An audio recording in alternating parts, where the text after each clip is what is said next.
My parents spent years favoring my twin, ignored my birthday, and now expect me to pay their medical bills after a serious car accident. I, 23, female, have a twin sister, Allison, who I'm not on good terms with. Scratch that. I'm not even on speaking terms with her, and neither with my parents. We used to be at least on talking terms in spite of the way I've been treated in the past, but for the last 2 years I've kept my distance, and they hadn't bothered to reach out to me either, until recently. Allison is 12 minutes older than me, and by default the golden child because she's older. My parents only wanted one kid because that's what they had planned for, and they didn't have the means to raise two. But by the time they found out, it was too late, and Mom didn't want to risk anything. I found out about this around the time I was in high school from my drunk uncle at a Thanksgiving party, and that was pretty much the day I stopped trying to win my parents over. They'd done the most natural thing somebody in those circumstances could do, give birth to 2 kids, and decided that only one of them would be loved. That happened to be Allison and not me. Right from when we were kids, the sibling rivalry between me and Allison was insane. Everything she could do, I tried to do better just to impress our parents, but they just seemed to hate me more for outdoing their golden child. I'll be honest, Allison really wasn't interested in being better than me. She just wanted people to validate her, so she'd pretend she cared about the competition we had going on. I'll admit that she was good at manipulation and making people believe that she actually felt hurt when I'd do things better, which led to a lot of people validating her feelings and putting me down to make her feel better. These people included my parents, a couple of our relatives, and even some people from high school. To conclude, what I got out of the competition was good grades and lots of co-curricular activities so I could be better than my sister. And what she got out of this was my parents' and other people's attention, validation, and sympathy, because I was clearly the bad guy for making her feel less. Looking back, I don't think I would trade that, but I sure would like to rub it in her face more than I had at the time. Then, 2 years ago, we celebrated our 21st birthday. Both of us had graduated by then. She'd graduated from a regular college, but I'd graduated from one of the top business schools in the state. Not only that, I'd also been the valedictorian and had been on a scholarship, which meant that my parents had saved quite a lot on my education. Call me crazy, but I actually expected my parents to be happy about it. They weren't, and only paid attention to Allison and her future because she had barely scraped by. Both of us had moved back home, but while I was working from home at a firm as an intern already, Allison was still looking for jobs and getting rejected left and right. My parents cared more about that and hadn't even bothered to congratulate me or anything. I couldn't say I was surprised, but I sure was disappointed. I tried to hide it because, at the time, I was still living with my parents and hadn't saved up enough to move out yet. So I decided I'd just keep my mouth shut about my feelings. But after our 21st birthday, I just couldn't anymore. I expected them to do something big for us, but the day before our birthday, I discovered that everyone had left me home alone. And all that they left for me was a note that said they were heading to the beach with Allison and her friends and would be back after a couple of days. I still remember being absolutely shattered when I read that note because they'd taken Allison and her friends on a beach trip while all I got was a happy birthday note and a 50 gift card. A lot of things had been unfair about my childhood, but that was where I drew the line. It was just so hugely disappointing and heartless of them that I decided to move out that day and never look back. I had a couple of friends who were willing to let me stay with them until I found a place of my own and could afford it, which wouldn't take long because the firm I was interning at was probably going to hire me after the internship was over. So I just needed a place to live for 2 months at most. I packed my stuff and moved in with a friend of mine without telling my parents or sister and haven't looked back even once. Neither did they miss me enough to ask me to come back. They did call me on my birthday, the day after I moved out, but not to wish me. They wanted to tell me that they'd be back soon and said that I should probably get a plumber to get the tap fixed.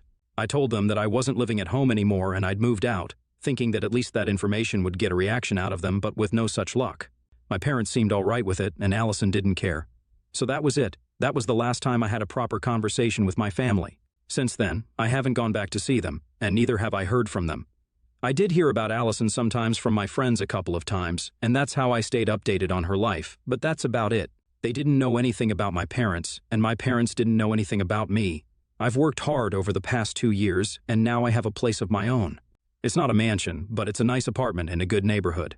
The rent is affordable with my income, which is great because most people my age haven't been able to get here so quickly. I'm happy with how my life has turned out, and have tried my best to keep my family out of my head. I know that Allison got married a couple of months ago to some businessman almost 10 years older than her and is now living it, up in California. I thought all was okay with my family, but 2 days ago, I received a call from my uncle telling me that I had to come to visit my parents quickly because they'd been in a really bad car crash and wanted to see me. I rushed to the hospital as soon as I could because of course I'm not that heartless. On reaching, I found out that they'd already been in the hospital for a couple of days and were healing from their injuries. A truck had hit their car, and they'd survived but with serious injuries.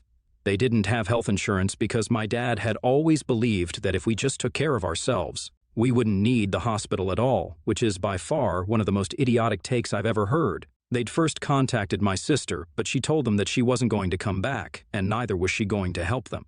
Apparently, it was tacky of our parents to ask for financial help from their rich son-in-law so soon after their wedding, and she didn't want to seem like a gold digger to her husband. She didn't want to fly back either because she couldn't just abandon her home and her 2 kids, who weren't even her own. They were her husband's kids from a previous marriage, but she was too busy playing happy family with her husband's family to come see her own parents in the hospital after a terrible car accident. But it's not like she could have helped them with the bills even if she wanted to, because if her husband wasn't there for her, she wouldn't have been able to afford even the flight tickets back home, seeing as how she's just a stay-at-home mom now to kids who aren't even her own. So much for being the favorite daughter and the golden child.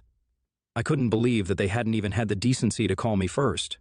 But it got even more infuriating when my uncle said that my parents now wanted me to cover their medical expenses.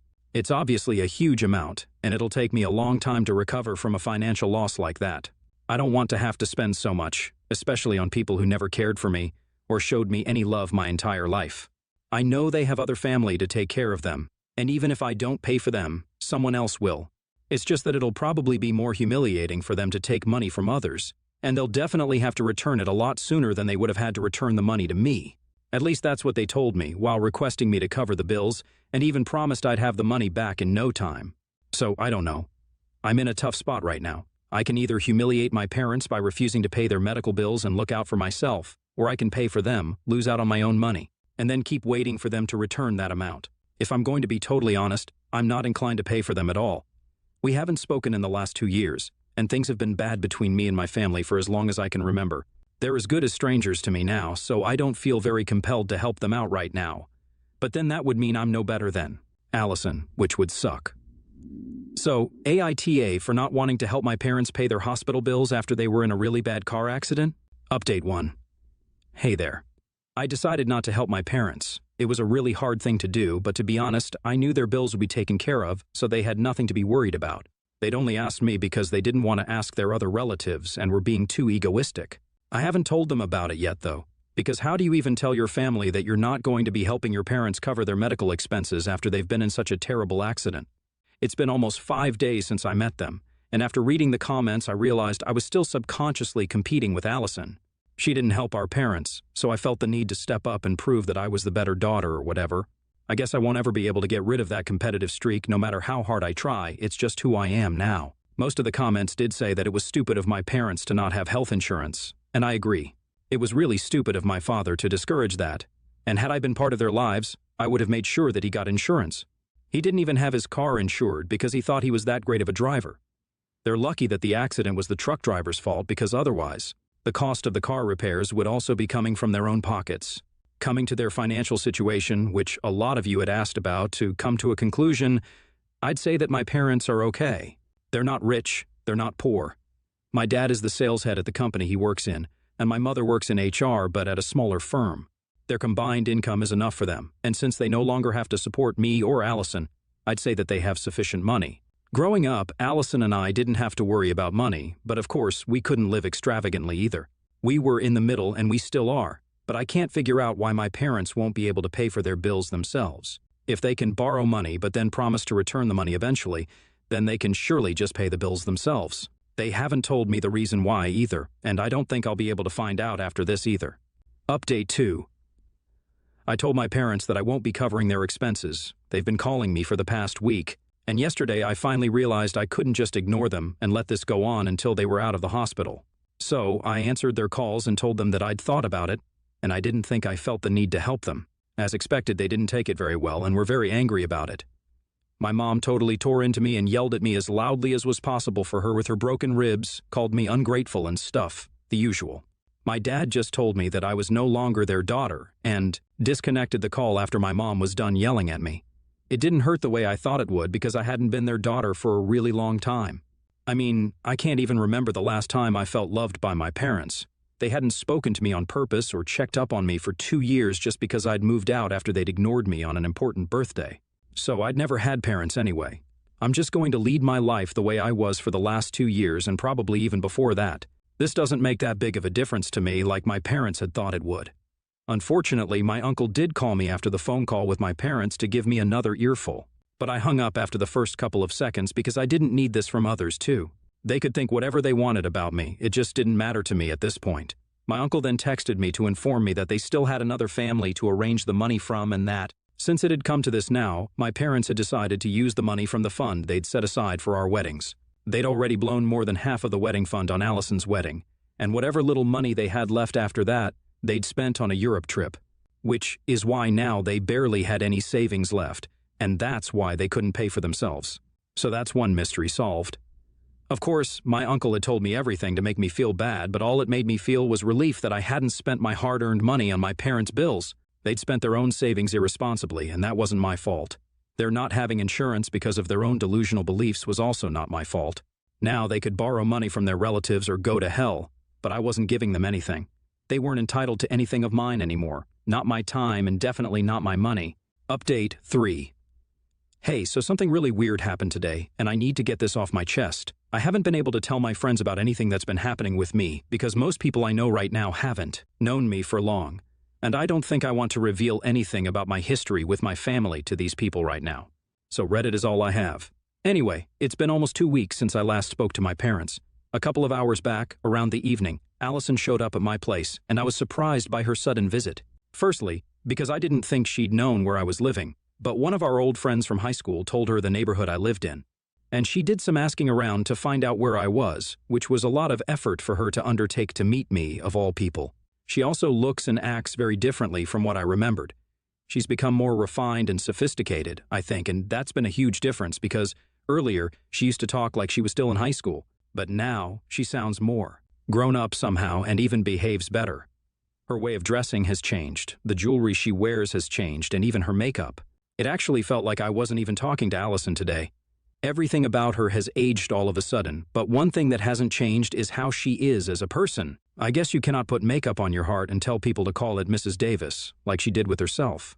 Her personality and beliefs haven't undergone any renovation for sure. I let her in after she knocked at my door, and I was really surprised to see her. But I was also curious to know why she'd come by, so I decided to talk to her. After some small talk about her life, where she told me about everything that she'd been up to, unprompted, and bragged about how fabulous her life was as a stay-at-home mom of 2 toddlers married to a wealthy guy without anything to worry about except for her cuticles. I waited for her to get to the point. While politely nodding at her boring speech about how wonderfully underrated being a traditional housewife was, she was even advising me to do the same. So I really couldn't wait for her to finish talking about irrelevant things and get to the damn point, which she did after about 15 minutes of talking about her life. She told me that she'd come back here on her own because our parents had apparently been begging her to come see them after the accident. They didn't want her money, but just wanted her to be there for them. So after 2 weeks, she'd finally come back and figured she'd come to see me too so we could bury the hatchet. So far, so good. But then she started complaining about how needy our parents were and that they were being disrespectful of her new family. She went on and on about how she had to abandon her 2 babies with their nanny just so she could visit them, and how she hated our parents for making her choose between them and her kids. I'll never be able to make sense of why exactly she keeps referring to them as her kids when they're obviously not hers. She told me a lot about her marriage and her husband, even though I hadn't asked, and from what I'd gathered, the guy she'd married had probably only married her to increase his chances of getting at least partial custody of his kids, which he did. But she thought that he actually loved her or something. He'd been in the custody battle for quite some time now, and since he was a full-time businessman, he didn't have enough time to spare for his kids. His ex-wife was using that against him. But then he announced that he was engaged and was getting married as soon as the divorce came through, and that tilted the scales for him. Allison told me all of this while bragging about how she had saved those kids, but it just sounded to me like her husband had used her. They hadn't even known each other for more than a year when he asked her to marry him, so it was very clear that he was not in love with her. Nobody falls in love that quickly, especially after a divorce.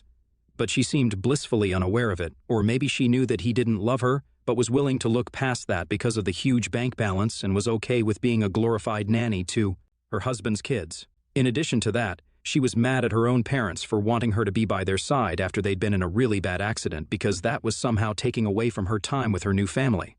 which comprised a husband who probably didn't even love her much, and 2 kids who were not related to her at all and were doing just as fine with their nanny as they were with her.